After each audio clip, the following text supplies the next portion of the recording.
Защо ли не минава? Вече доктор га тъдява. Казват малките врабчета, че поставял той крачета. Гъбичката спря да плаче, чу наблизо, че се грачи. На чеса и свисна га и съгледа доктор га. Докторът се приближи, каза: гъбке, не тъжи. Сложи крачета, сдави и ръчички постави. Палбо и панталонки с презрамчици от клонки. И като помисли малко, и ме даде и гъбарко. После чантата затвори и усмихнат заговори: имаш си крака и вече стана истинско човече. Ще ти кажа без да питаш, тъй на празно да не скиташ. Не кради и не лъжи, работи, а не лежи.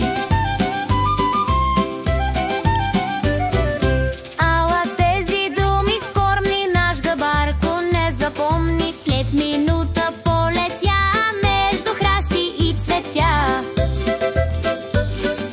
Гънка мрежа в хръсталака, паяк е оплел и чака. Кой на нея ще се хване, кой ли жертва ще му стане? Пиеше му се кръвчица от комар или мушица, но до неговия хръст спря гъбарко наште час. Как ще иде надалече, паяжината му пречи. И с палави крачета я разкеса на парчета. Паякът се разяри, грабна тенък прът дори. А гъбарко взе да бяга, щом като видя тояга. И се спря едва когато стигна жабешкото блото. Зърна щеркел сред водата с фотоапарат в ръката. А на гладката тръстика жаба се върти и вика: снимай докато сме двама, виж наблизо други няма. Щъркът хвърли апарата, улови я за краката. После цяла я налапа и из блатото зацапа. Щъркът беше зъл и страшен, бе гъбарко по-изплашен. Но когато се свести, почна пак да пакости.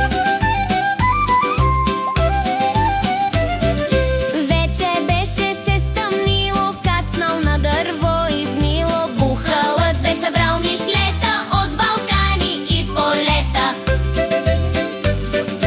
Учеха при него те как се пише и чете, но гъбарко замяука, котарак пристигна тука. Мишките крака протягат, в миг се пуснаха да бягат към тръстиката висока и прекесна се урока.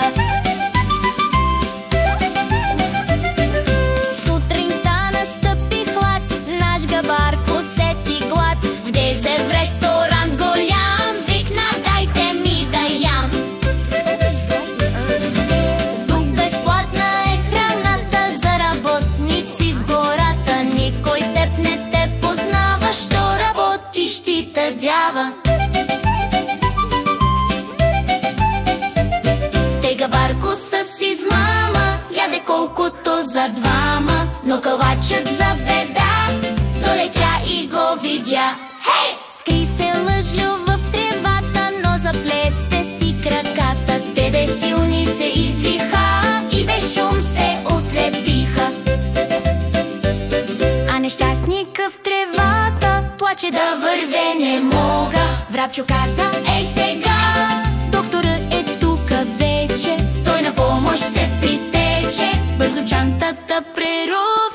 сложи пак крачета нови. Хей!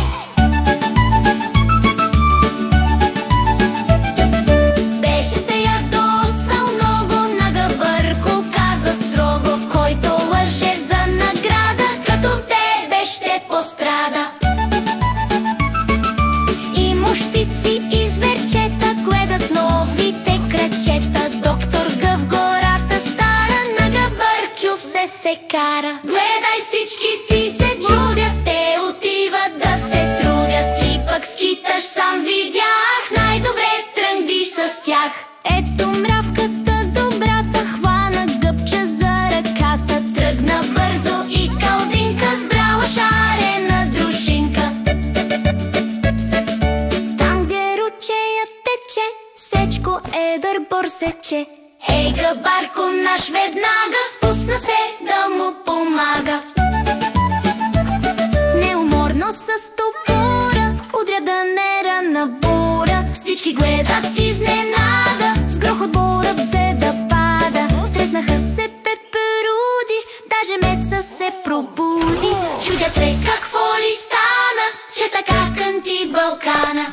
След това задружно всички дялаха дъски, гредички и с работния си гост те сковаха хубав мост. Подир моста бързишком, виж, изграждат детски дом. Таралежите с жар мажат къщичката с вар. Труд кипи до късен здрач, Заю Баю е готвач. Готви пресни зарзавати, зелен моркови домати. Катеричката намери орех и се покатети. И доволна на гърба метна пълната турба. Вижте, в детската градина сбра се цялата дружина. Сред играчки интересни учи приказки и песни. Тъй животните в гората си живеят като братя. В мирен труд текат им дните и са весели честити. Наш Габърка се поправи и краката му са здрави. Бяга, скача и се мята. Вика весело се радва той.